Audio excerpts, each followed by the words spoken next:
What if the BRICS Bank replaced the International Monetary Fund, or IMF?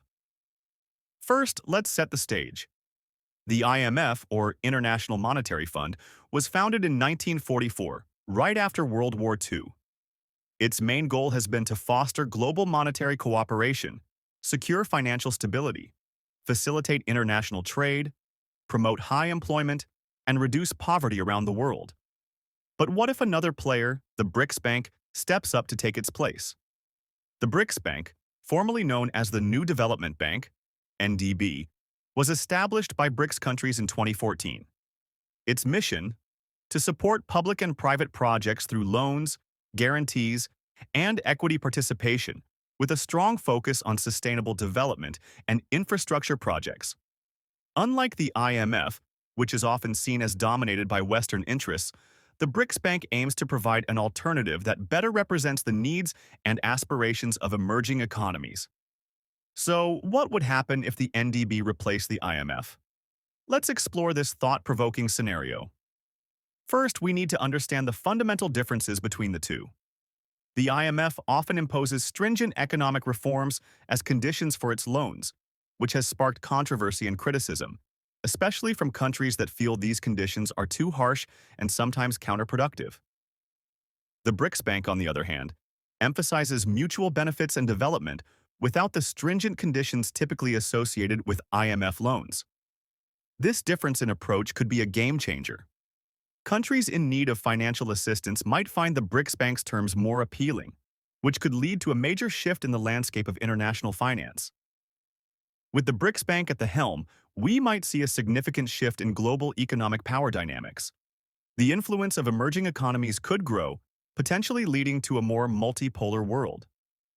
Countries might prefer dealing with the BRICS Bank due to its more lenient terms, sparking a major shift in international finance.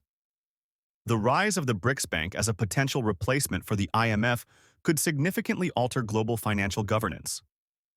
The new bank's focus on development and fewer conditionalities might appeal to many countries, especially those in the global south, who often feel marginalized by the current system. But it's not all smooth sailing. The IMF has a vast network, extensive experience, and established mechanisms that the BRICS Bank would need to match. Additionally, there could be geopolitical tensions, as traditional powers might resist this shift in influence.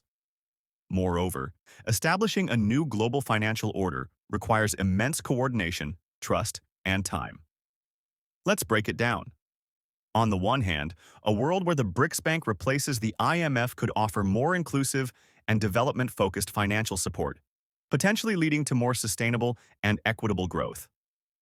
On the other hand, the transition wouldn't be easy. The BRICS Bank would need to build its credibility, expand its influence, and ensure that it can effectively manage global financial stability. Now, let's talk about what this would mean for the West. For decades, Western countries, particularly the United States and European nations, have wielded significant influence over global financial policies through institutions like the IMF. If the BRICS Bank were to replace the IMF, it would signify a dramatic shift in economic power away from the West. Western nations could find their economic dominance challenged. Policies and financial norms that have long been dictated by Western priorities might give way to new rules set by the BRICS countries. This could lead to reduced influence for Western financial institutions, and possibly a decline in the ability of Western nations to shape global economic policies to their advantage. This shift could be seen as a threat to the established order, where Western countries have had significant control over international financial mechanisms. A new player like the BRICS Bank could mean that Western countries need to adapt to a new reality where their dominance is no longer guaranteed. For the West, this scenario could mean the end of an era. It would necessitate strategic adjustments and possibly a more collaborative approach to international finance. The balance of power could tilt, and Western nations would need to navigate a landscape where emerging economies hold more sway. In summary, whether this scenario becomes a reality or remains a thought experiment, it highlights the evolving dynamics of global finance and the increasing influence of emerging economies. The BRICS Bank offers a promising alternative that could lead to more inclusive and development-focused financial support. It challenges the status quo, pushing for a financial system that better represents the diverse interests of the global community. What do you think? Could the BRICS Bank truly replace the IMF? And what would it mean for the West? Share your thoughts in the comments below. Thanks for watching. Don't forget to like, share, and subscribe for more insightful content. Until next time, keep exploring the world of insights.